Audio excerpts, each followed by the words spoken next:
Hey, what's up? This is Jake. You're in Jake's shop. I'm going to do a complete axle build video again. I did one about a year and a half ago. It's time to do another one, do a little better job. But we've got my 8.5 on my cutlass. I've been wanting to put a better axle assembly in it, gearing, locker, you name it. I wanted to beef it up.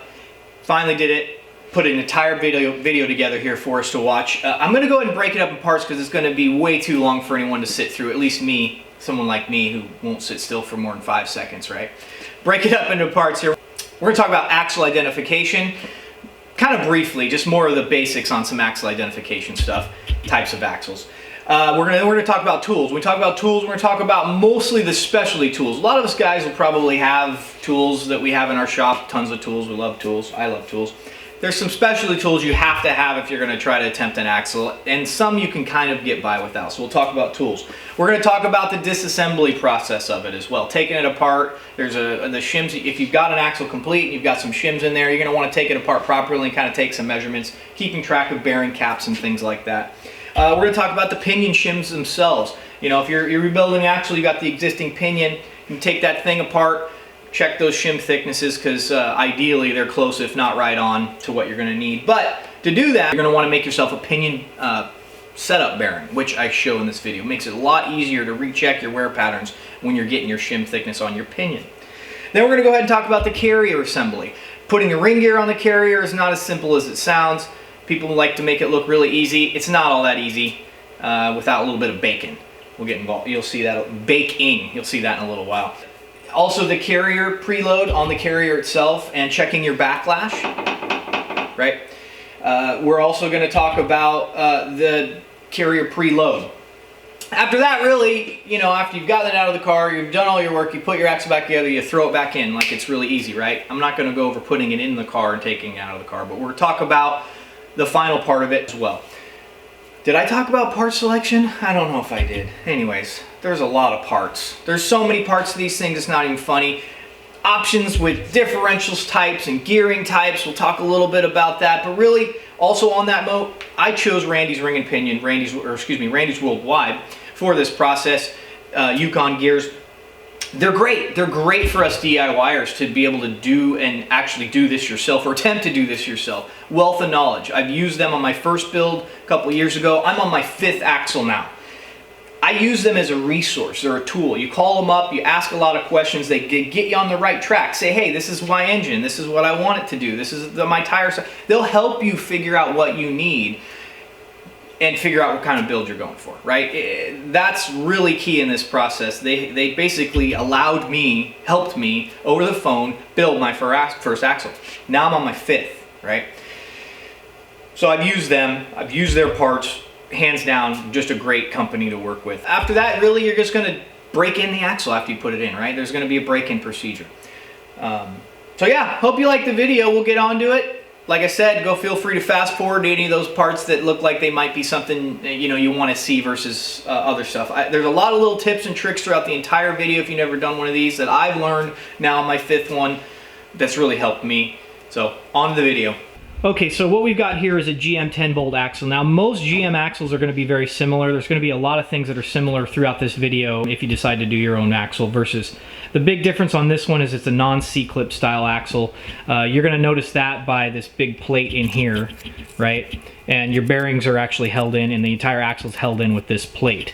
When you open the differential up, you'll see that there's actually C-clips on a C-clip style axle. So they're slightly different. I have an older video that isn't as informative, but it does pretty good job of kind of explaining that process. Now this is an 8.5 10 bolt, and what 10 bolts mean is there's 10 bolts on the carrier itself. For example, this is the old carrier that was in that axle, and if you look, it has 10 bolts in it. I've removed a few, but that's a 10 bolt carrier. There's a lot of different types of 10 bolts. This is an 8.5, which is the larger of the 10 bolts in most of these setups, and you can really tell because it has this wing and this ear here. right? That means it's 8.5. It's a really solid axle assembly. You can really make these pretty beefy. The only downside is on an Oldsmobile and some of these BOP setups are going to probably have to go with a custom-made axle. All right, real quick, we'll go over a few of the tools that you're going to need here. Some of these are going to be specialty tools that you'll definitely need, and some of these you might be able to live without. This is a slide hammer. It's great for pulling seals on axles, especially if you got a C-clip style axle. This particular build, I wouldn't be using this because this is a non-C-clip build. This is a bolt type wheel puller. This I actually used to pull the old pinion yoke off. Those old yokes are kind of wedged in there and stuck in there. I used that to pull the old yoke out, made it much easier. I don't know how else you'd do that unless you made your own tool. This is a pinion bearing puller. They make cheaper version of this that you can use in your press. This is a nicer one that I actually borrowed from a friend to pull the old pinion bearing off so I could get to that shim pack and verify the existing shim depth. On that note, you're going to need a press. I'll throw a picture up here, and this is just a Harbor Freight special press. I've actually had it for many, many years. It works for what I've ever needed. Definitely going to need a press. Standard torque wrench, foot-pound torque wrench, that's just a 3/8 version. That'll be fine for this build. You're going to need a torque wrench. I'll throw the picture up here, a different type of torque wrench. I'll show the picture up here. This is an inch-pound torque wrench that'll go ahead and do your pinion bearing preload. You know, you need what, 10 to 12 pounds, I think it is off the top of my head, of pinion bearing preload, and you have to do an inch-pound torque wrench. And this one I found online. I actually borrowed one, and I have another one coming just for my own because I've lost my other one. And you're going to need adapters because it's a 1/4 inch drive adapter, so you need a 1/4 inch to 3/8 and 3/8 to 1/2 inch because you got a big socket on the end of your pinion. So you're going to need those adapters as well to adapt to this little teeny inch-pound torque wrench, but it's the only way to get your pinion bearing preload proper. Other things you might need, now I went ahead and made a tool in the video, you'll see it as I come along. This is what I ended up using to pull the axles out of this particular, because this is a press-on style bearing on these axles. Various sockets are actually handy for many things. Now, I've used them to press on bearings and actually beat in seals, or excuse me, races and seals, different things like that. So various large sockets or piping is actually very handy in a build. You can get by without this tool, but it's really makes your life a lot easier if you just get one. I actually had to borrow a race set tool later on in the video. You'll see it. It's like a $80 tool just for one size race on this particular build I borrowed, but I didn't have this tool. So this works pretty well. I'm actually working on another axle right now, and it saves a lot of hassle of trying to reuse an existing race and then tap it in there and get it square and get it all the way down and seated properly. This particular tool is used to measure your backlash. It's a dial indicator with a magnetic base. That's just a Harbor Freight special. You know, you're just trying to get your backlash figured out, something like that. So I've had that for a little while now. Definitely going to need one of those to properly check your backlash. There's really no other way to do it that I've ever seen anyways. Good skipjack, sledgehammer, stuff like that. Definitely going to need it in something like this, as well as solid shank screwdrivers. Use it for various things, beating out the old races out of the pinion and whatnot. A good set of dial calipers. Now, I've had a bunch of mechanical ones. This is my first digital pair. They had great ratings online. You can spend $200+ on really nice ones. These ones had great ratings. I actually have a friend that has the set of these. They're $25. VINCA, I don't know, but they are notoriously accurate. I have not been able to screw these up yet, which is pretty amazing. You know, they zero out or close to zero out every time. You know, you're talking about 5/1000ths of an inch there. I mean, it's right on. It's just right there, and they're dirty. I know I was using them to measure a dirty bolt. So anyways, those have been great, and you definitely have to have one of those to measure your shim packs as they're coming out of the axle and when they're going back in. The other thing you're going to have right here is a good torque wrench, or a good impact. You need a really good impact, 1/2 inch impact minimum. Good pneumatic one will work. This is a cordless one with a huge amount of torque. Every part of this build you're going to be using something like that.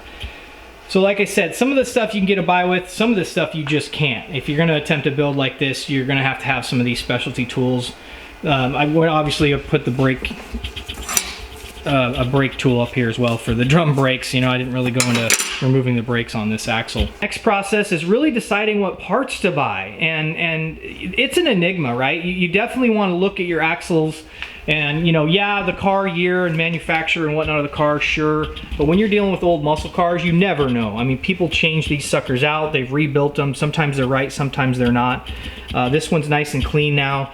Really what you're looking for is the identification on the housing. That'll a lot of times tell you. Sometimes they're in different locations, but most times they're on that front driver or passenger side. But most of that, you know, is going to be making phone calls. Talk with the guys that you're working with, you're getting your parts from, and they'll help you kind of figure all of that out, right? Because there's so many different types of stuff out there. So that's what I did. I called Randy's Worldwide up, and they've always done an excellent job of helping DIYers actually do it themselves, which is why I've had such good experience with them for the most part. So what I wanted in this axle was new gearing. That was key. The gearing that was in this thing was 2.5/6 gearing, and this car did not deserve gearing like that. Also, what kind of differentials? There's actually a bunch of different types of differentials. You can run, completely open differentials, which is no good for a muscle car. You can run limited slip style differentials, a locker style differential. It's more of a locking mechanism that goes in there with springs. This is a patented design that Yukon makes. We've also got torsion styles, like Eaton style axles. You've got spools. Depending on what you want to do, those are decisions you have to make and really do a lot of different research on. Other than that, I went ahead and upgraded to a forged yoke, brand new gears. I went ahead and got a brand new cover, which also helps with strengthening. And I've got ring and pinion there and the complete new kit for all new bearings, all new Timken bearings, good quality stuff, new seals, you name it. It's all part of the package there that I bought from them. I will go ahead and put links to the description down below on all the parts that I actually use for this particular build. If you happen to be doing an Oldsmobile in the 70 era, this should all pretty much apply. Now, the one downside with an Oldsmobile, like I was saying, are axles. Now, these axles were custom built by Dutchman. This is actually their stock replacement axles, they call them. They still build them, and you have to give them, to verify the exact, because there's different bearings in these end housings depending on the year of the car, and assuming that you've got the stock axle under the car. So it's a bunch of stuff you want to check before you go have a very expensive set of axles made. I want to say these are at least 25% more stronger than stock, and being that they're a 30 spline, they're even more, they're even stronger than they would have been if they were a 28, which came in this housing initially. Those are some of the reasons why it's just really tricky with parts, and why you want to talk with a good company that deals in those parts to help you figure it out. The other thing I went ahead and did was the extended service plan. Now, I know this is going to sound like a bunch of BS, but if you're building your own axle and you don't mind getting greasy, Randy's has a very solid warranty process. For not much more money, you can actually get a lifetime warranty on these parts. Now, lifetime meaning the time you own this axle. So, like, let's say I set it up wrong. Let's say I screwed it up and it blows up the differential and the ring shot. That covers it. No questions asked warranty, right? No questions asked warranty on those parts, and that's two different warranties. One's for the differential and one's for the ring gear. And the differential itself, if it actually causes damage, I think it's got like $2,000 in. So I think that's pretty cool. It's definitely something worth talking to Randy's about if you ever decide to go build your own axle, and that's why I really like it. Really like those guys. All right, time for disassembly. First thing I like to do is go ahead and take the diff cover off. I've already done that outside of camera just to drain the fluid out and take a peek at it. If this was a C-clip style axle, you'd want to go ahead and get in here and get the C-clips out of here ahead of time. There's actually a bolt that holds the center pin on this differential on a C-clip style axle, and you need to remove that, pull the pin to push the axles in and get the C-clips out. This is a completely different setup. This is a press-on style axle. So what we're dealing with here, I'll show close up and then I'll show you what I'm going to do to take it apart. But what we've got here is a press-on style axle. This plate right here needs to be unbolted. You can see there's holes in the axle to access those bolts through the end of the axle, and then that bearing is just pressed into place, and this keeper right here is actually holding these bearings and this seal in place. Now, there's a real trick to pulling this axle. I'll swing this around so we can see it a little bit better. But it's in there. It's not going to come out. Now we're a little bit closer, we can kind of see what we're dealing with over here. The only thing that's holding this axle in is that plate and that bearing. So you got to remove those plates. Now, I showed you the holes in the axles before. There they are. There's 4 of them. Now, one thing I like to do before I'm tearing anything apart is I will soak everything in Kroll's or some sort of penetrant a few different times. Makes it a lot easier when you go to take something apart.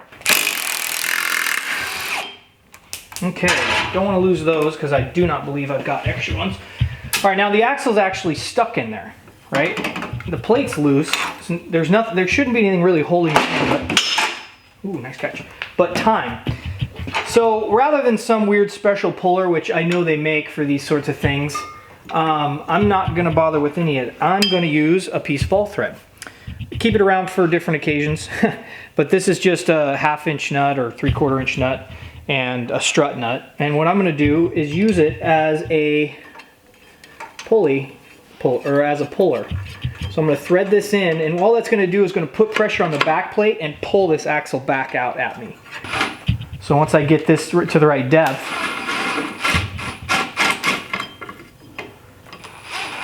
okay, just like that. Just like that. It doesn't take much, you know, you could probably wedge something in there, but it's just way quicker for me to do it this way. And that really just loosen the axle up. After that, it'll just slide right out. So we'll take a look at this side.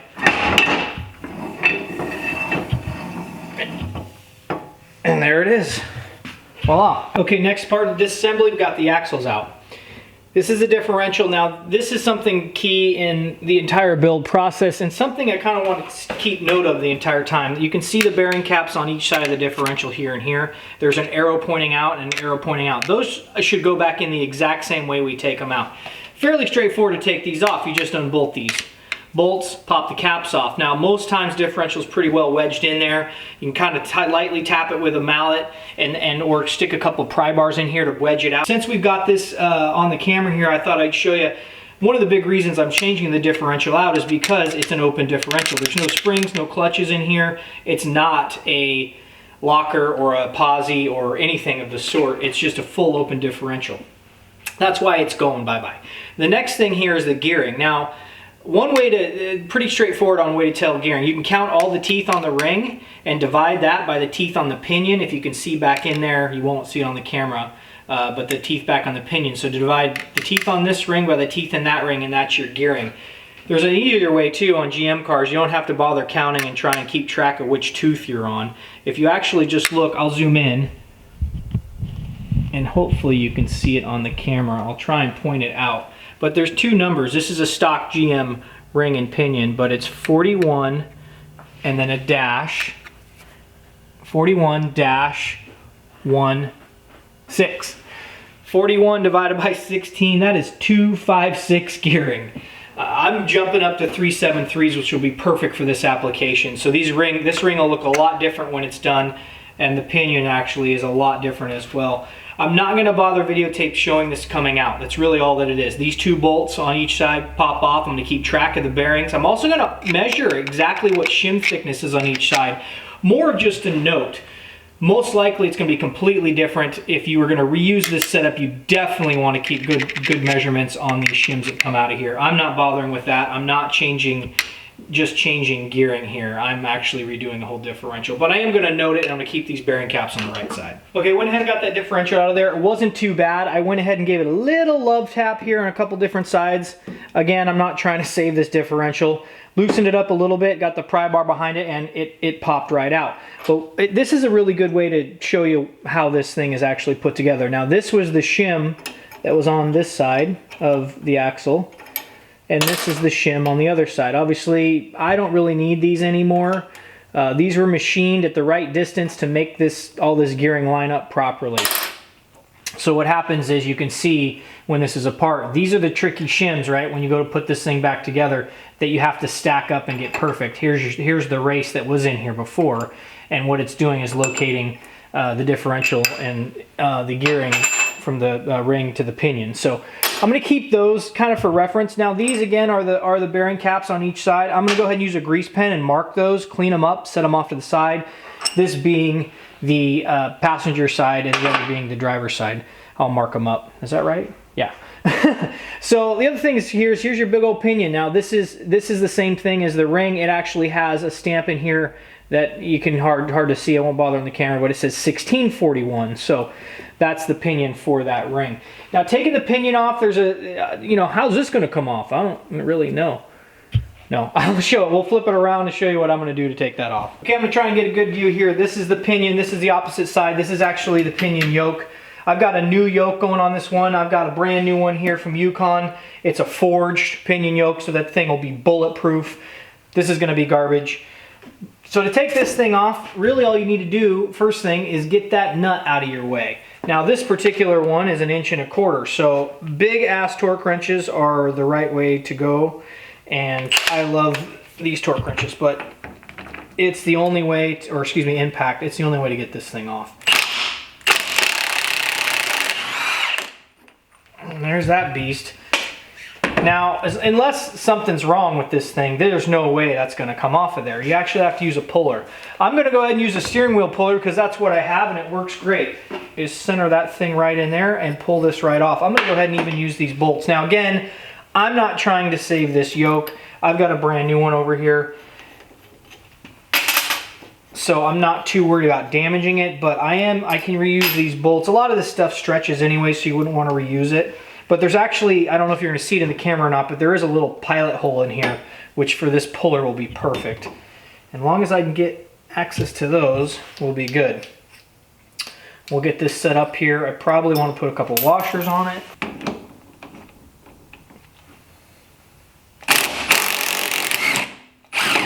There you go. Yoke's off. And you know, this time the pinion slid right back too, so. Now, sometimes they can get wedged in there and you need to beat on them. Again, I'm not trying to save this, but you can see what the pinion's about now. We've got the crush sleeve here. That was on the old pinion. You've got your bearings all pressed into place and your shim pack is underneath here. This is the bearing that you're gonna wanna, it's real tricky when we go to put it back together. There's actually some tricks. And that bearing looks like it got hot. So anyways, now she's pretty much apart. Next few things to do here is remove these seals and that race. I'll show you what's next. Okay, I'm gonna do the best I can to actually show this part of the setup here, or part of the disassembly, but this is a seal. Getting this seal out is usually pretty straightforward. The trick is not damaging the actual, where the seal actually presses in. And usually, it will just pop right out. Now, if I was smarter, I'd probably put my jack stands and put some actual clamps on them.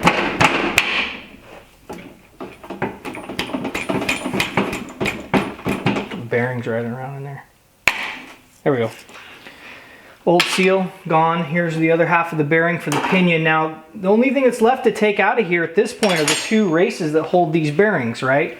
There's a race on this side and there's a race on the back side. Okay, you're looking down inside where the pinion was located and it's kind of right there. I'll try to get a pointer. See that notch back there? There's a notch right there on this side and there's another notch right there. That's going to be nearly impossible to see with the light at that side. And what I'm going to do is use a solid steel shank screwdriver and I'm going to beat on it till that race pops out that way. And that's the race that was on that side of the pinion, right? This race is back there. And then the same thing with this side for the smaller bearing on the front of the pinion. And what you do is basically the same thing. Looking at it from this side, there's a notch right there. You can see it better this side. I'm gonna tap that out there, another one on this side, and knock that out right there. Then these two races are gone and out of the way. Okay, I'm gonna do the best I can to show you beating that race out of there. I went ahead and beat the front one out and it went pretty well. I like to use these little 3-4 pound skipjack sledges. I've got this thing on jack stands and they're not tied down, so it's a little bit trickier, but what I've got here is a solid steel shank screwdriver and it actually fits in those gaps perfectly. And just work it back and forth. So let's see how this works.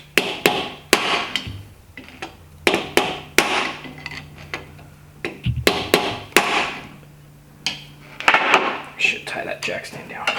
It's actually moving already, so that's good.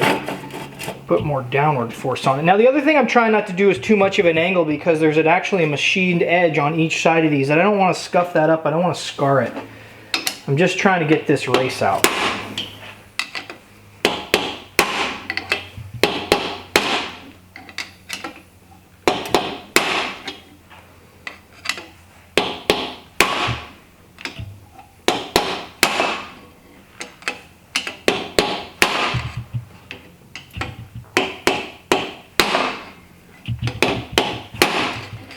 Now it's back away from it so I can get on it a little bit without having to be in those notches, but definitely trying to be careful. I just don't want to scar that edge. Oh yeah, she's almost out now.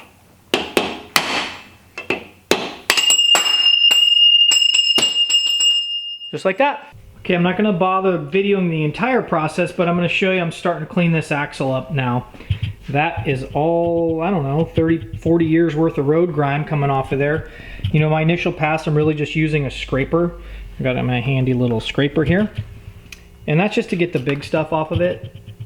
You can see I'm actually going to take the brake lines off. You know, the brake lines are usually pretty salvageable. The threads, you know, these are just all gummed up, but I'll hit them with the wire wheel and clean them up. They should work pretty good. I'm also going to put some lubrication down inside them and spray them out and clean them. I've been spraying this end with Kroll's where here and it hooks into the wheel cylinder. I'm going to replace the wheel cylinders. You know, when I did the disassembly component, I know I mentioned it earlier, but I didn't bother showing you how to take those drum brakes off of there. There's plenty of information online how to do that. It's pretty straightforward, unless like these, someone went ahead and had the original drum brakes that were on it, and the drums were so worn from a previous brake install, it wore grooves into the side of the drum brakes, and they did not want to come off, the new pads that were put on there. And there's a possibility that when I was 17 years old, I went and threw pads on it because I couldn't afford to turn the drums. But I don't know, I wouldn't put it past myself back then. But anyway, so those took quite a bit of effort to get off of there. These plates will come right off. The backing plates will come right off now that the axle plates have been removed, and all these keepers or nuts on this side will come out. I'll clean them up and I'll paint everything. So about 4,000 cans of brake clean and degreaser and a lot of elbow grease. I'll show you what's up here next. Okay, I've got my cleaning crew in here. Say hi, Kaden. Hey, hi. Say hi, Nico. Hi. So we're cleaning up the back plates. Just really on this axle, that's what I want. I want to get this thing super clean beforehand. There's a couple things that are kind of interesting when you clean something like this to this level. All the imperfections in the casting, I'm going to go ahead and clean up as well. Went ahead and used a little disc sander and just kind of cleaned up some of the little odds and ends in the casting. Just kind of make it a little better. Look this side, you can see this is an original weld. It looks like from the factory that isn't all that great. I'm going to clean that up. Use one of those, get in there. Try and clean up that weld, maybe add a little weld to it. You know, this side they must have had the journeyman welder doing because there doesn't seem to be any imperfections there on those factory welds. It's really just this one. So little things here and there. Cleanup's coming along nicely, especially when I've got some help. I'm going to use a brake clean on the final clean after I get done wire wheeling everything off. There's the brake lines, clean them up pretty well. I'm going to go ahead and pre-paint everything and then kind of put it back together before I start assembly. But having everything clean is really important when you go and you're dealing with shims and trying to get this thing set up properly. You definitely, little pieces of dust can affect the shim thickness. So, on to the next step. Okay, so one of the most important things is the shims in between this bearing and this main pinion. Now, most axle setups are done in a certain fashion to where they're for the housing, right? The distance on this shim should be about perfect for this particular housing. There may be some variation there, but to start off, I want to take this bearing off of this pinion. There's a couple ways to do it. You can do it in your press. Harbor Freight makes a cheap type of pinion removal tool, a bearing tool that'll slide in between here, and then you can press through it. This particular tool is a friend of mine's I'm borrowing, and it's a pinion or a pinion bearing separator as well, bearing separator, I guess they call them. I've never used this specific type before, but it's pretty slick. These just cup around the base of the bearings to allow you to pull it up. This piece of it will allow you to do that. We'll go ahead and try this thing out. Like I said, I've never used one of these before, so this will be kind of fun to try. Yeah, I really want to save the bearing as well on this particular one because I'm going to modify it slightly and use it as a pinion setup bearing. So we'll check, once this is pulled off, I'll show you what this does here. Just like that, and hopefully my clamp method works. And there can be a decent amount of force on these, so. Oh, yeah.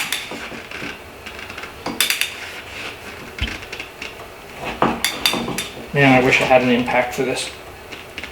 Okay, we're going to try that again, and like I had said, I didn't have the right size impact. I don't have 1-inch impact, but I have the right size socket for this thing. So rather than screw around with clamps and that, I'm going to try one more thing. Went ahead and grabbed a nut and bolt and ground it down to fit inside there. You know, worst case, I could actually weld this on here and it would be a socket that I could use for this. You notice I'm wearing safety glasses too, which for something like this I've never done. Probably a good idea. So anyways, we'll see if this actually just spins it right out. Okay.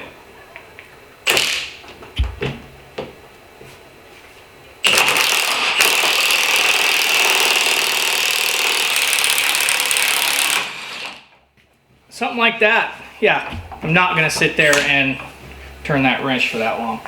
Being careful not to lose the shims. Bearing looks great. Like I said, I'll be reusing it. Now I'm really interested to see, now in the directions, it does give you a shim distance for a stock setup. And it says for a 8.5 in an Oldsmobile, it says typical OEM shim depth is 0.037. Let's see what it is. All these housings are different, you know, and I'd be really surprised if it's that. And like I said, whatever it ends up being, I'm going to start with when I first put the pinion in and check my wear pattern. Definitely want to clean anything off anytime you're taking a measurement. This fine. You want to go ahead and clean off the calipers. You know, you can be off by tenths and thousandths of an inch. 0.0405. Go check it again. 0.04. So it's close, but a little further. So I'm probably going to be somewhere around there. You know, 90% of the time you can run the same shim pack and you're probably going to be okay, but it's always something good to check, and it's not that hard to check, and if you don't check it, your wear patterns, and then you end up being off, then it's a real bad day. I'm going to reuse this bearing as well. So I'm going to hone the inside of this bearing so that I don't have to press it on and off the new pinion to check it. The nice thing about reusing this particular bearing, it's a Timken. It's the exact same bearing that's in the rebuild kit I've got there from Randy's, and which is great. So rather than buy one, it's actually not that big of a deal to clean this up, take about 10 thousandths or so out of it, and then you don't have to press it on and off to check your shim thickness until you got, you know, what you like, and then you press on your final bearing with the shims that fit properly. Okay, I'm going to show you a little bit about what I'm doing again to reuse this old bearing and basically make my own setup bearing. So I've got a flapper on a 1/4 inch die grinder here, and I'm just using it to basically clearance out the bearing slowly. It's taking a while. I'll show you a little bit about what it looks like. Try and get it on the camera.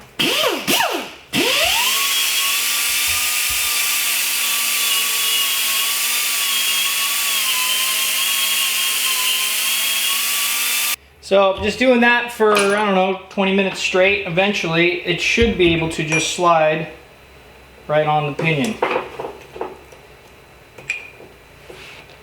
Oh, it's close. There we go.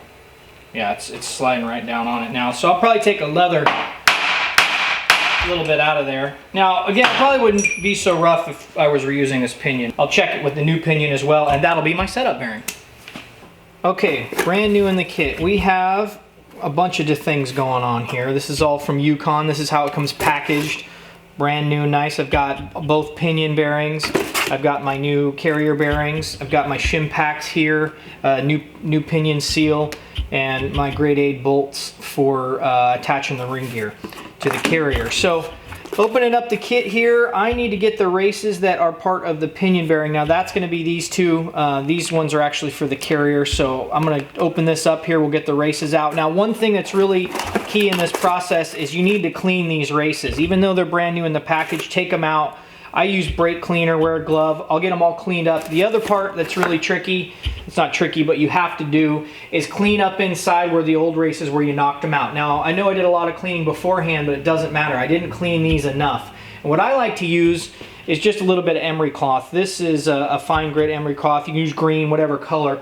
Get a glove and use some brake cleaner and really get that really clean inside. Make sure there's no little pieces of metal where that race needs to sit on the back side.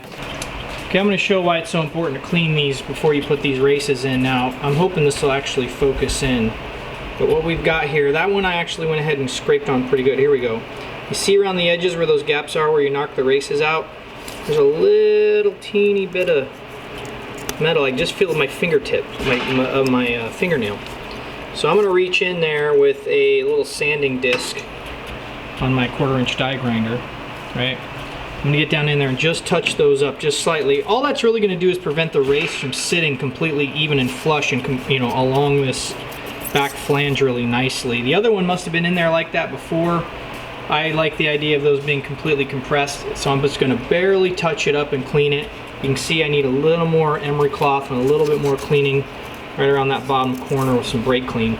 And so I've got that really clean. The other thing that's recommended is to go ahead and coat these things with oil or gear oil as you're assembling them. So I've got gear oil here. Just put a little dab on there. Coat the race with fresh gear oil. A little dab where it's going.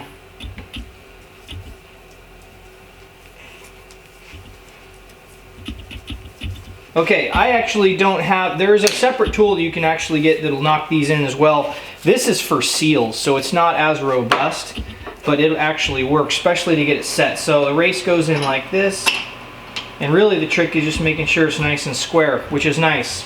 That's why I have this. I use a 3-pound sledge. I'm gonna turn the axle up, but it's gonna sit right on the outer side of that race.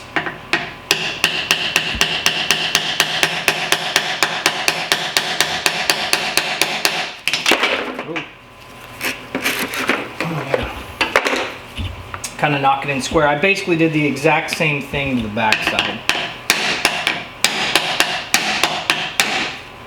See, it's going in really nice and square, and it's just going to move little by little.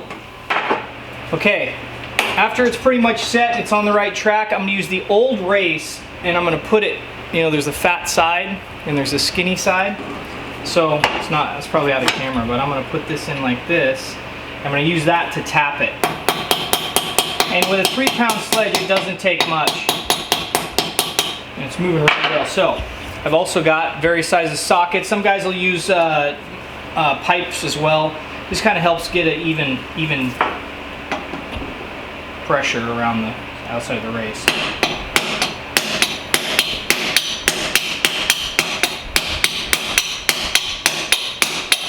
And I can feel it moving. I'm not trying to go really fast. I don't want to wedge it in there the wrong way.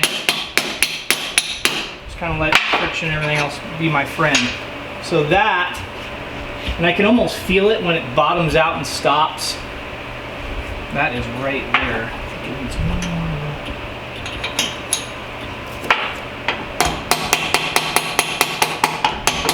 Oh yeah, it's in there.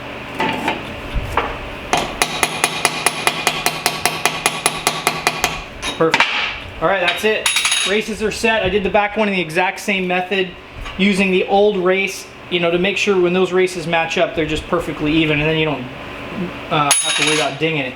Now, when I go to set the pinion, I'll do initial torque on it, and it might set them a little bit, but on inspection here, it looks like they're nice and completely tight to that back edge resting.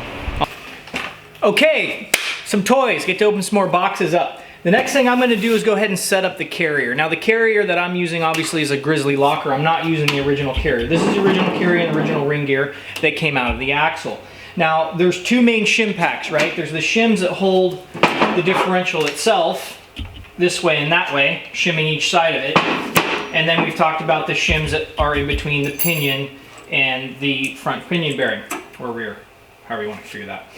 So we've measured this pinion bearing. We're gonna start our initial setup with this pinion bearing. Now in the rebuild kit, master rebuild kit from Yukon here, I've actually got the shim packs for the carrier itself, and then under this seal, this is the pinion seal, which we aren't gonna bother with at all. There's another set of shim packs for this. So I'm gonna grab shims, there's various sizes in there, and mic them and check them and get as close to as possible as 0.0405 that I can, which was this shim right here on the initial setup.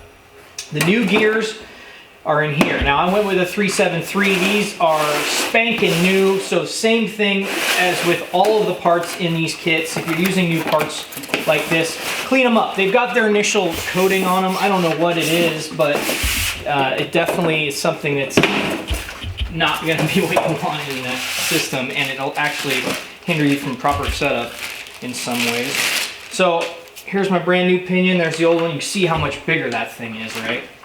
The shaft on that sucker, that's capable of a lot more horsepower. So I'm going to clean this up with emery cloth and some brake cleaner, and then I'm going to use my pinion setup bearing, and it'll just barely slide over that. I'm going to take a little more off of it just to make sure. After I clean it, it might slide right on. I'm going to use my pinion setup bearing initially with that dimension so I don't have to press on and off this bearing if this gear mesh doesn't work right the first time out, which I kind of doubt. I'm not expecting that at all. So before I can even play with that, I need to set up the new carrier and the new differential. So I get to unbox a bunch of fun stuff. This is the part my wife loves because one of the tools in my toolbox happens to be in the house. It's my oven. This ring gear is not going to fit on the differential. Well, almost guaranteed. Even after I clean up, put a little emery cloth on it. Check it. All right. Brand new GM 8.5. This is a Grizzly locker. This is the ultimate for locking up your rear differential outside of welding it or putting a spool in. This actually allows somewhat slip. There's a set of gears inside there that when one tire breaks traction or slows down, it'll release. And when you put power to it, they lock back in. So there's no clutches, there's no springs in this setup. It is locked when it is locked. There's also a killer warranty, and as I mentioned before with the YES program, this thing's going to be basically a lifetime that I own the vehicle, that I'll never have a problem with it, and if I do, it'll be completely replaced. But anyways, so here she is, brand new in the box. It weighs a ton. So this is a 30 spline locker, upgraded, as I had stated earlier, upgraded from 28 to a 30 spline axle is coming from Dutchman. This is a beautiful billet piece. There's a lot of information on the side of the box with what that is. But anyways, there's the brand new diff locker. There's the fully open differential. You can see right there the spider gear is just completely open. No springs, no clutches. This doesn't have springs or clutches either, actually. Well, I think it does have some sort of spring in there. That's above my pay grade. Anyways, here's the new ring, 373. Matches the Pinion. And even, like I said, even after I clean it up, there is no way that that's gonna fit, right? There is a big old gap there. You know, some guys will actually take the bolts and run them in and then use the bolts to pull the gear down into place. You can do that a little bit, but I don't really recommend it. What I do is I put this gear in the oven. I'm gonna put the ring in the oven for maybe 45 minutes to an hour at about 250 or so. And I'm gonna put the differential in the freezer, cool it down a little bit, and that's after I've cleaned everything up. So we'll go ahead and do some baking, and we'll slam that ring on. I'm not gonna bother showing that whole process, but that's how I'm going to assemble it. Wear gloves, it's hot when it comes out of there. Get the ring on first, and then we'll go on to the next step. Okay, like magic, just like that. I didn't bother videoing the whole thing, but the trick to getting the ring is really just that. Get it in the oven, heat it up about 250 or so for 45 minutes. It will drop right onto the differential, the ring. You know, just put that ring in the oven, and you got to be fairly quick with it because that metal will already start to cool and start to shrink on you, and you'll have to fight it. And you want to make sure you have at least a couple bolts ready when that hot ring's coming out of the oven. Get her down on there and get a couple bolts in it to get it lined up real quick. You'll have to be wearing gloves, so it's a little tricky. Some guys will actually use the bolts to pull the ring down onto the differential. You run the risk of stripping the bolts out. That's a lot better way to do it, and that's the way I've always done them. Next step in the process, we'll go over to the press and I'll show you what's next. Okay, what we've got here is the carrier. I went ahead and pressed one of the bearings on. There's a bearing on each side, obviously, here. Only real tricks to this are getting, you know, I like sockets and pipes and different things for pressing. When I go to press this bearing on, I went ahead and found a cap, a gas pipe cap. I don't know, this is 1.5 inches. I clearanced it out on the inside just to make sure it's going to clear the hub on the differential as the bearing's getting pressed down. The other thing here is when you look at these bearings, you want to make sure you're putting most of the pressure on the inside of the bearing. You don't want pressure on the outside. So when I put this on here, there's clearance. And you can see, I don't know if you're going to see that in the camera or not, but it'll stay down out of the way, the outside of the bearing, and I can get most of the pressure on that inside lip. And then clearancing that, the other trick is, so when you put these two together, you can see I've got complete clearance to where that'll press down and clear the outside of the hub. So we'll flip this around. There's not a whole lot to it. It doesn't take a ton of pressure either to do this. you'll feel it when you're pushing, but see this bearing pretty much sits right on here. I did, like I had said earlier in the video, went ahead and cleaned all this stuff up. There's a light layer on there of oil as well to help it. Let me see, where's my... So you can see, here's the center hub on the differential where this bearing will press down around it. I need to get this adjusted and then just press it right on. The only thing you're really trying to do is make sure it gets fully seated onto the differential. So you're just going to watch the gap that happens right in here and just watch it close up and kind of pay attention to the bearing as it's pressing on. Kind of feel it kind of just slide right down that shaft and slowly making sure my cap's centered here as well, the way it clearances the hub. Because you'll see when we're done what this looks like. There's just a little bit of, like I said, I can just feel the press. It's just not taking a ton of pressure. Watching, I still got a hairline crack right there. She's on. Okay, so take that off. And you see the differential is actually proud of where the bearing sits, you know, checking the bearing, everything looks great. That's it, your carrier's basically now ready to go ahead and go into the housing. We'll check some shims and then start doing pinion depths. Okay, now that your carrier's pretty much set up, you've got the bearings on, it's time to go ahead and throw the pinion in. Now the first time you throw the pinion in, you're gonna run your shim pack. Like I had stated earlier, the original shim on the original pinion was 0.0405. So that's what I'm gonna start out with for my initial check. What basically in your kit, you've got a couple different packs of shims that come in your rebuild kit. We've got the shim packs of different variations for the carrier, which we'll get into next. But first of all, there's a whole nother shim pack in here, and that's the pinion shim pack. There is various sizing on all these shims. They have a huge range. I found 3 shims that equal the total distance of the original shim that was on the original pinion. I'm gonna try to run that first to see where it lands. So like I said earlier, really it's just put those on there. Go ahead and use my setup bearing. Setup bearing is going to be used so I don't have to press this on and off because it's very unlikely that I'll get the wear pattern I want, but it'll at least show me roughly what I'm going to need. Okay, go ahead and show a little bit better angle of what this is going to look like. I went ahead and got my new bearing in here, kind of lightly put it into place. I'm going to use the new yoke, and I'm going to use the old pinion nut just initially. That way I don't stretch out the new one. I want to wait until my final assembly before I end up going and using that. I'm gonna go ahead and find that thing first. Okay, the first time putting this on, really, I'm just trying to get this torque down into place to where it doesn't wiggle back and forth.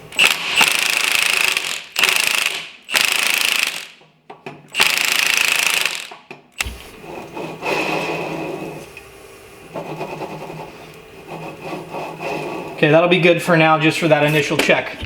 Onto the carrier. Okay, on to put on the carrier for the first time. So basically what I'm gonna do is take each shim, these are the original shims that held in the other differential. I'm gonna mic them, I'm gonna check them, right? So I'm gonna check both and keep track of which side is which, and then I'm probably gonna take about 10 thousandths off of it.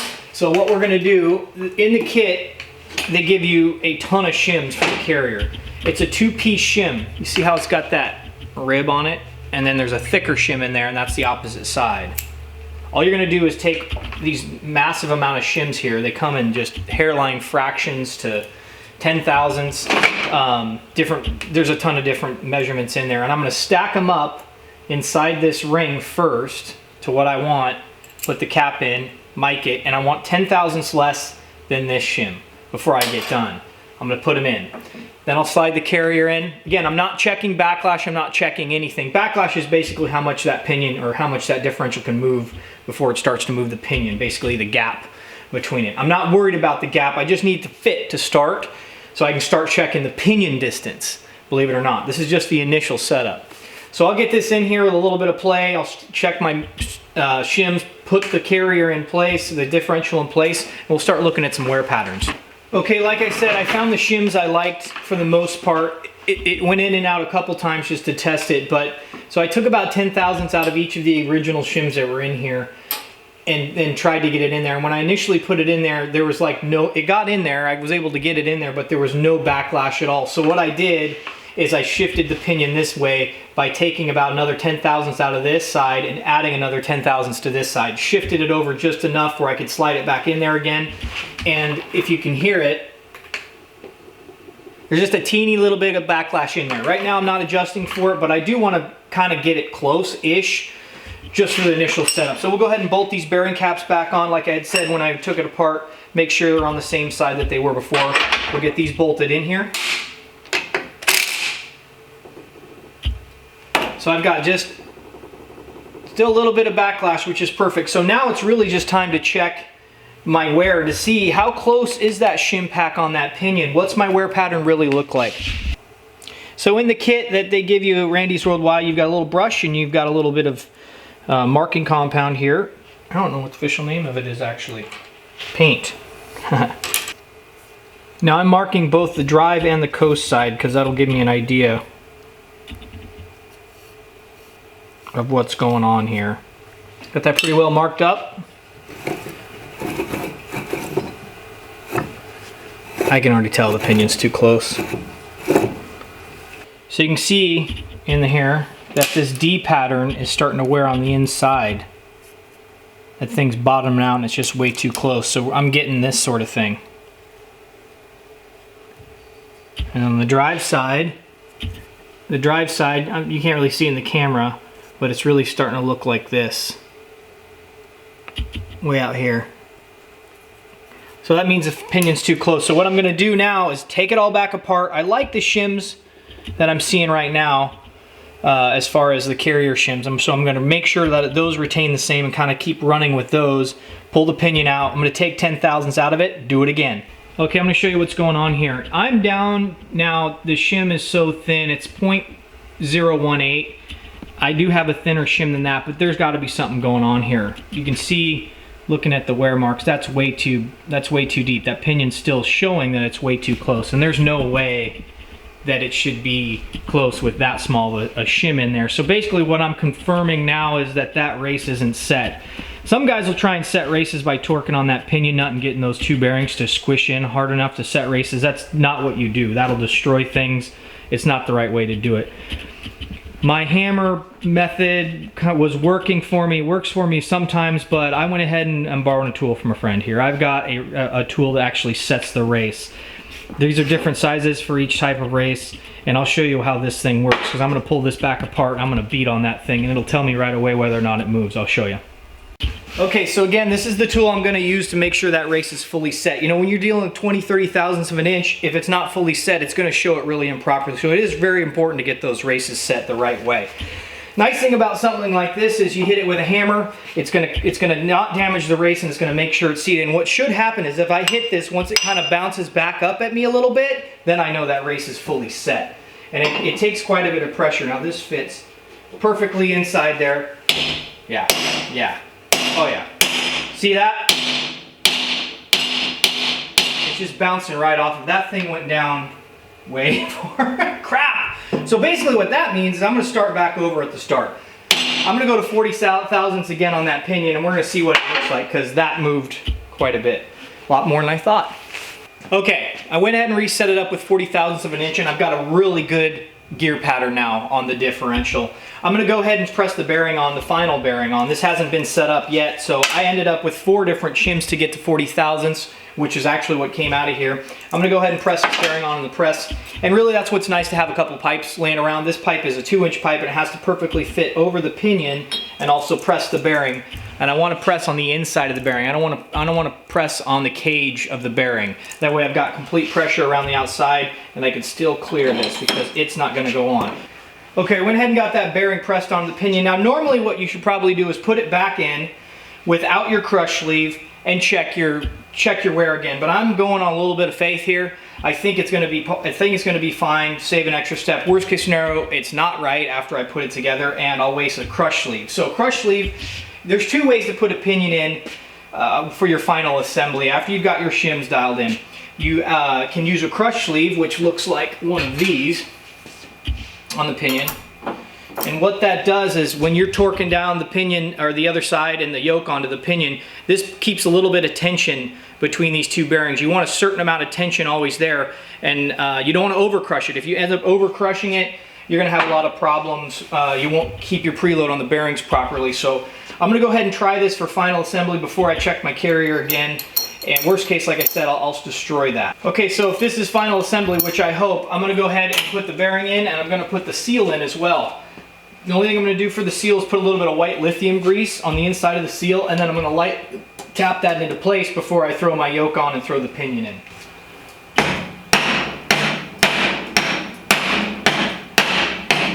Okay, so my seal's in, the bearing's in here, just waiting for the pinion. I'm gonna go ahead and put the pinion in. I got my crush sleeve on. It doesn't matter on this particular application which direction it goes. Okay, so a couple things. Before you put your pinion, or put your yoke on for the final time, you're gonna wanna make sure to use a lot of Loctite on here. Now this initial setup, I'm just barely trying to get that back and set again.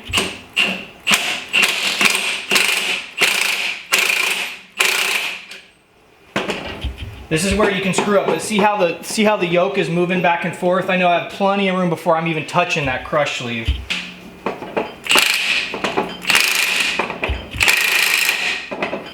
Okay, so like I was showing you, I was just kind of creeping up and making sure the pinion wasn't moving. Now the pinion's not moving, so now we're on the crush sleeve, right? And I still have been checking, I've got a little gauge here, this is an inch-pound. You know, you can get these on Summit, this little KD Tools situation here, and I know I'm still a little bit, I still don't have any pinion bearing preload. Obviously I don't have the carrier in or anything. I'm trying to get my preload set on the bearing before I actually go into the next step here and test it. So it doesn't take much, so I'm just trying to creep up on it just a little bit. And it doesn't take much. All of a sudden you'll be there, so you got to really keep checking it and creeping up on it little by little and checking it. I'm looking for 10 to 12 inch-pounds here, so. And right now, yeah, I'm still not getting any real preload on this thing. So I keep doing it over and over again until I've got my preload set on that bearing. That's a very key measurement whenever you're doing this. So I'll get this thing set and I'll show you what it looks like afterwards. Just one more little hit and I think we're gonna be there. I'm already starting to feel tension. I'm just gonna barely. Again, I'm looking for 10 to 12 inch-pounds here.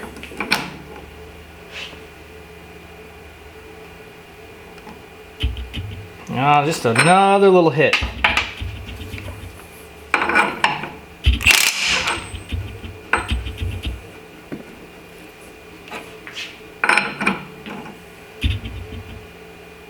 Oh, yeah, we are.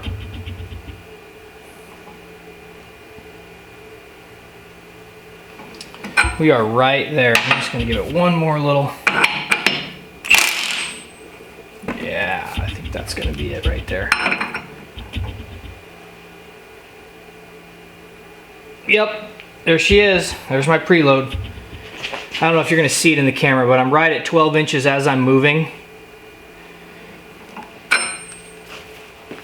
And that is how you set the pinion bearing preload. Okay, so the pinion bearing preload is actually, now it's all set up. I think I've got my right shim pack in there to get my good gear wear pattern. Now it's time to put the carrier back in. I've had this thing in and out a few different times to get it exactly where I liked it. Now, initially when I put it in there, as you're adjusting your pinion depth, you kind of have to shift it in and out because you want just a tad bit of backlash as you're checking your wear pattern. When it comes time for now, the final assembly, I need to get this thing dialed in. So we'll throw the carrier in here and I'll show you what we're looking for. So there's the wear pattern I'm getting now. You can see the dark spots are right in the center of the tooth. So we know we've got the pinion shim depth correct. Now that the carrier's in place, I've been taking the shims on each side in and out to get it going back and forth this direction. So what we're looking for is the backlash. So what backlash is, it's the amount of kind of wiggle room you've got going on in there, right? So I've got a gauge set up here now. I've got it on the very end of the tooth of the ring gear here. And basically what you're looking for, I believe, is 6 to 8 on the dial here. And I think we've got it zoomed in here to where you can actually see it. And this is what I'm getting for backlash. So the angle doesn't do it too much justice, but she's about zeroed out. Maybe, yeah, she's slightly above. Get that to focus in, maybe. Maybe not. So anyways, what I'm getting is just about perfect. I think it's actually 6 to 8. So I'm running about 8 right now, which I am okay with. It might change again a little bit because what we need to do now, I was able to get these shim packs into the differential without actually tapping them in place. Just a little bit of wiggle room. So I need to add just a little bit more shim in there because I want just a little bit of preload on the carrier itself before I do my final assembly. So now I'm pretty close. I'm pretty much there with my backlash. I'm going to slide another 10/1000 of an inch shim in there, and luckily you've got paper shim, paper thin shims in this rebuild pack here. This one's probably a 0.08. Actually, there's two here. So yeah, this is going to be probably a 0.008 or whatever, less than a 10/1000 of an inch, and I'm probably going to add maybe one to each side of the differential. Since I need to adjust my backlash to where it's not as deep, that means the ring should go this way. Maybe I'll just throw an 0.08 on this side, see where I'm at for backlash. If it tightens it up just a little bit, that'll be okay. If it tightens too much, it won't be okay. So really, that's what you're doing. If you got too much backlash, then that means the ring gear's too far this direction, you need to come this direction. If you've got too little backlash, like you're not getting any, the ring gear needs to go this direction. So I'm gonna play with the backlash one last time. I'm gonna slide my shims in. We'll check it again. Okay, I had about 5/1000 each side. Now, obviously, this is the shim pack. I know I showed it earlier, but it's a two-piece shim pack here. You've got the main side. This side sits against the axle, and you got the nice big flat side sits against the race on the carrier there. And then I've got my shims in between. I went ahead and cleaned these up real nice. Made sure, even dust can be, hundreds of thousands of inches thick. So, clean those up real nice, and now I'm getting ready to put them back in. One thing to kind of think about too is when a differential actually sees power, it pushes this direction. It's pushing this direction, right? So you definitely want to make sure these shim packs are tight, because if it pushes too hard and it's able to get, there's no preload on those bearings, it'll actually push the ring gear out of the way of the pinion, and you're going to have major problems.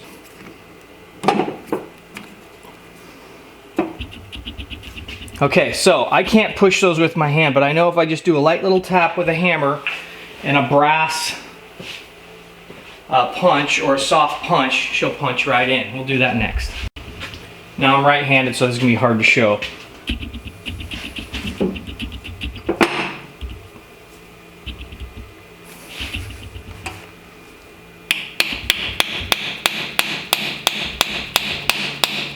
Now I'm being really careful not to hit the race of the bearing.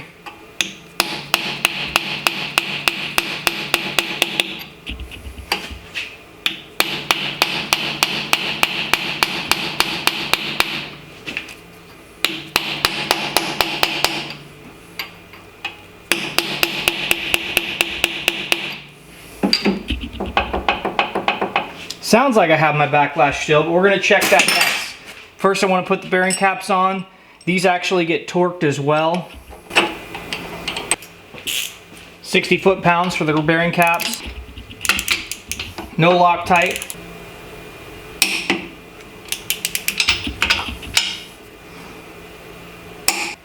Okay, I'm looking for 6 to 10 thousandths on the dial indicator here. I've got her all set up.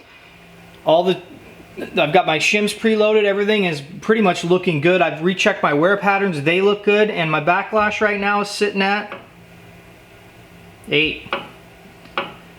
Almost 10. Slightly under. Somewhere between 8 and 9. So that is perfect. That is set up. That is ready to go. Okay, onto the axles. The axle, pretty straightforward on this one. This is a non-C-clip style axle. This is because it's going in my Oldsmobile. These are a press-on style axle. And because they're a press-on style axle, and I went ahead and upgraded the differentials. This is a 30 spline. These came stock with 28. I had to get pretty much what they call custom axles built. Now these axles are for Dutchman. They call these their, look at the difference in those. They call these their stock replacement axles. 25% stronger than stock, if not more. The nice thing about this is these axles come pre-set up and ready to go.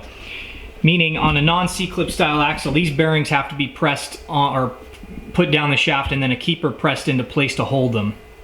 The only tricky part about these is really making sure all the dimensions are perfect. So when I contacted Dutchman, I had to send him a bunch of information, the depth from the face of the where the wheel sits all the way to the top of the axle. I had to give him the dimension from the bearings up and just kind of verify that this was definitely going to fit this axle housing. All these housings are pretty much the same, but this is kind of what they, what they look like when they're installed. This already has a keyhole in it, so you can get that bearing plate nice and sealed up. And like I was saying, there really isn't any trick to putting these in. Now that this is all done, the wheel bearing, the wheel studs are already pressed in, the backing plate, everything's just ready to go. Even the bearing's been pre-greased, which is nice. I'm gonna go ahead and clean the inside of this axle tube pretty well. A little bit of Scotch-Brite cloth here, and just really make sure it's clean, and do a light layer of lithium grease in there. And the only other thing I'm gonna do is I'll probably put a little bit of gear oil on that shaft so that just slides right in. A couple taps with the hammer really carefully to get it set, and then I'll use the bearing plate to just snug that thing right up. Okay, went ahead and got the axle slid in, got them bolted in. No real problems there. The other thing, the last few parts of this, all I really need to do is put the cover on. I went ahead and opted for a billet solid cover from Yukon here. This actually adds structural rigidity to the entire case. What it also does is allow you really nice fill and drainage ports in a convenient location on the axle themselves. I also really like these particular drainage ports because they have built-in magnets in the back of them. But before I do that, I actually need to focus on the differential one last time. There's a pin in here, it has a keeper, and what that typically does is you could remove this out of the way out of this particular locker, and you could use it to bolt your C-clip axles back in, to get the C-clips back in. Since this isn't a C-clip style axle, I didn't even need to remove it. But I actually do, because from the factory they expect you to be able to remove this so they don't put Loctite on it. So that's one thing they don't say in the directions, it's nowhere noted, but you have to remove this bolt to gain access into here and get some Loctite on the bolt and then torque it back into place. After that, I'll put the cover on and we'll talk a little bit what the break-in procedures for this axle will be. Alright, so wrapping up the axle build video now, we've got the axle installed in the car, and really all that's left to talk about is the break-in procedures. Now, on a break-in procedures for most gears and differentials, what they basically recommend is not over 35 miles an hour at any one given time, and you're going to want to do about 500 miles on your axle assembly. Stop and go traffic. The idea is to let the gears heat up and cool down and heat up and cool down, and that kind of gets all of the bluing and the different imperfections or in chemicals that are actually in the gear assembly wearing out, worn out, break in those seals, break in those bearings, and then change the fluid. You don't need to run any friction modifiers on an axle like this because this is a locking differential. There's no clutches, no springs. Oh, there's springs again. No clutches or anything, so no friction modifiers, but you're going to want to change the fluid out. After that, you're ready to rock. So it's been actually very hard for me to drive this car without breaking the tires loose, which is the main reason I did this build. These tires are just breaking themselves loose like crazy, having a lot of fun. I haven't even revved the engine up much. So in the future, we'll go ahead and do a couple burnout videos on her, but first I need to get her broken in. So hey, if you like this video at all, hit like and subscribe, and we'll see you on the next one.